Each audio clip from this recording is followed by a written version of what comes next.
Assalamu alaikum wa rahmatullahi wa barakatuhu. Welcome back to the series 30 Days Reset to Calm for a Busy Mom. Today is day 11. If you're new here, my name is Tasneem Nomani. I am a parenting coach for moms who are overwhelmed, stressed out, and find that they're just screaming at their kids pretty much all the time to get them to listen. So, this is a way to find that peace and calm again. All right, so let's get started here. Let go of the control. Okay? Letting go, trusting more, and loving bigger. Okay? Somewhere along the line, when I was parenting, I had kids that were younger, right? And so they're older now, but I started gripping everything too tightly. I wanted all the control. I wanted to, push them to do everything that I wanted them to do. Not just the schedule, not just the schedules, but the food they ate, what snacks they had, even what they wore, tone of conversation, her personality, even. Okay, let's talk about my daughter. She's 9 years now old, but I wanted her to be bolder, more audacious, more extroverted. Okay, so I wanted to control that personality of hers. I thought like good parenting meant steering and controlling the outcome. And I wanted to mold her into the person that I felt that was ideal. Okay. But you know what? That kind of love just squeezes the air out of their freedom, right? That kind of love says, I don't trust you yet. The love that cages and doesn't allow for their wings to unfold, right? It's love, but secretly wrapped in fear. Okay, and that's not unconditional love. I learned the hard way. It's a practice to learn to let go. I'm still doing it now, especially with my elder kids, because as they get older, you have to be able to let go more, right? I heard a really good saying was the best way to know that you're a successful parent is when they no longer need you. Okay, and it's really hard pill to swallow. Just they're your babies and you want to take care of them forever. When they start growing up, once they're independent, let them fly. Okay, let me tell you about an incident that might resonate with you. My daughter, she had these blue pants. Okay, every single day she'd want to wear that same blue pants. Okay, and it was just like, you know what? No, you can't do that every single day. You have so many other clothes. In my mind, I was thinking, what will her teacher think if she wears the same clothes? What will her friends think? What if someone thinks that I don't care, or what if people feel that I don't buy her enough clothes? Right? These are the things that are going on in my mind because I don't want her to wear the same clothes every single day. But then when I stopped and listened to understand what it was actually I was going behind the scenes, it was my fear wrapped in control. Okay? I realized it wasn't just about the pants. It was about my need to control. Her autonomy triggered my fear. Okay? Her freedom made me feel exposed. The day I let her wear the pants, and I decided, okay, it's her life. She wants to wear it. How long is she going to wear it for? She'll wear it for 5, 6 days maximum. Then she'll get tired of it herself, right? And I started practicing letting go. Practice letting go of judgment. Practice letting go of shame. Instead, I started breathing, and love expanded, right? So sometimes love looks like letting them wear what feels right, letting them do what feels right for them. Okay. And when it makes no sense to us, okay, they want to wear pink socks with, purple clothes or whatever that is, they want to do something different, allow them. It's difficult to do the let go, but I want to talk about that today. Okay. So what does control look like? Let's see if you can identify with this with your kids and your family, doing everything for them. Okay, picking out their clothes, deciding what they're going to have for lunch, washing their clothes, folding their clothes, ironing for them, packing their backpacks every single day, making sure their homework is in there with them. And we call this parenting. We think this is parenting, that we have to do everything for them. But really, it's something else. Okay? It's our fear, it's our past, it's our need to feel enough. Okay?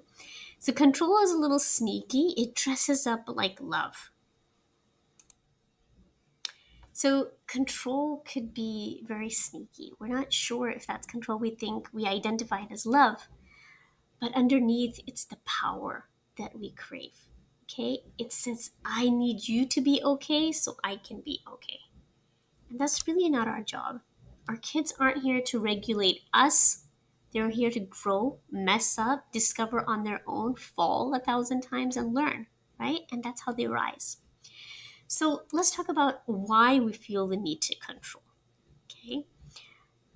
Maybe there's a fear of failure or harm. We want to protect our kids from the pain and the mistakes or the rejections. And control feels like a safety net, right? Or there's unhealed wounds from our own parent upbringing. Uh, we feel uh, that unconsciously we don't want them to repeat the same mistakes we did, right?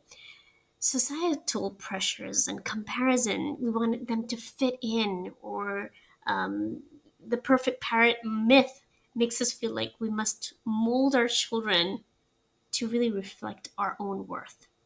Okay? Loss of identity or autonomy. When parenting becomes like all consuming, control can feel like a way to reclaim order or purpose. Okay? And we want things to be a certain way, we want them to be a certain way, so we want to control that. Projection of our unmet dreams. Sometimes we try to live through our children. We haven't been able to do something in our life. We want to steer them towards the path that we wish we'd taken. All right? So put your hand up. Just leave in the comments if this is resonating with you, and I hope this is lighting up a light bulb. Okay?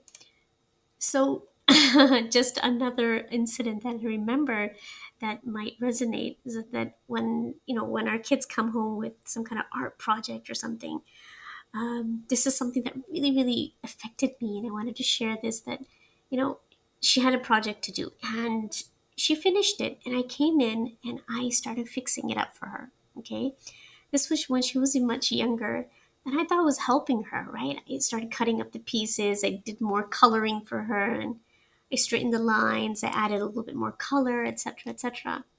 And at the end, she came back like a few 10 minutes later, and she says, Mom, this is not mine. I didn't do this.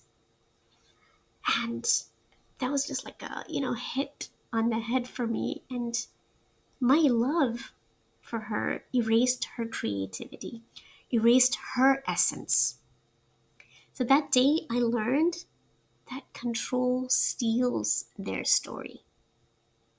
And I thought that was really, really powerful. And we just need to let them discover and stop doing things for them completely. Okay? So, what happens when we control? The impact of control is, they start losing self trust in themselves. So then she kept on coming up to me, asking me, okay, I can't do it. You do it for me. I can't do this. You do it for me. So they become self reliant. They cannot become self reliant. That's what we want to teach them, to become independent, self reliant. Um, Internalized shame or fear. Okay? Children often struggle without boundaries, motivation, and then they can identify it later in their life. So let's quickly talk about like what can help break the patterns. Okay? So self-reflection. Is this about my child's growth or my fear of judgment if I want to control everything about them? Okay? And these answers just won't pop up in our minds. You have to be really intentional about it, okay? So that's why I created the Master Your Calm guide. It will help peel the layers of your emotions, your triggers, your patterns, the way that things that are in your subconscious mind. So these journaling exercises that I've got in the Master Your Calm guide, It's going to really help you slow down and ask yourself questions that are so deep that will uncover certain things about you that you didn't know about. Okay, so it's really important for us to get to know ourselves first. So you begin to understand yourself better in order to understand your kids better, right? That's the only way that you'll be able to communicate with them better. So it all starts with us. So this guide is really, really powerful way to help you go deeper and discover things about yourself no one will ever know. Okay? Not your husband, not your mother, not your father, not even your close friends. Okay? So get the guide. I'm also including my 1 hour workshop that I did for parents. Parenting shouldn't be a screen fest, and plus a bonus, a toolkit to help you find your calm in those immediate moments you want to find something to quickly get you back in the calm. So there's a lot of little quick strategies and tools that you can try. Okay, check it out. It's going to be in the link below. Okay, empowering choices. Let your kids make age appropriate decisions themselves to build trust in themselves. For example, give them options. Okay, so would you like to do your homework now or after dinner? This is just an example, but give them choices. Um, Let them make their own menu schedule. My daughter, she sits down every Sunday and then she creates a little menu for me. This is what I want for breakfast for the next week, and this is what I want for lunch. And I let her choose. I let her think about what she would like. Okay, it's fun for them and it makes them feel empowered. Allow for them to forget their books. Allow for them to forget their water bottles. Don't be after them, and they will start learning on their own, right, from their own mistakes. And model imperfection. Show your kids that mistakes are part of growth, and you make mistakes daily, right? Not something to control or avoid. Okay, so, as a reminder, parenting isn't about driving their life, driving their car. You want to let them drive their own car in their own lane. You want to be next to them in the next lane, and you just want to steer them in the right direction. You want to give them signals. Okay, you're going to go right, you're going to go left. You want to make sure they're safe, they're okay, they're wearing their seatbelt. That's all we're here to do. Okay? Not pressurize them, not manipulate them, not control them. Let them grow and spread their light and their essence. Okay? They're a different person, right? We cannot control everything. So it's about riding beside them through the storms, the wrong turns, and the long roads. Say to yourself, today I let go of control.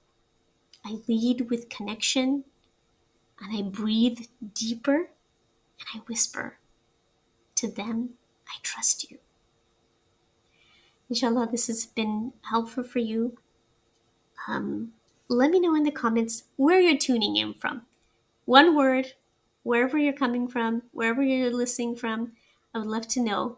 And do connect with me on Instagram. If you have any questions, DM me, Tasneem K Nomani. Inshallah, I'll see you in the next one, day 12. I'm excited. Thank you for being here.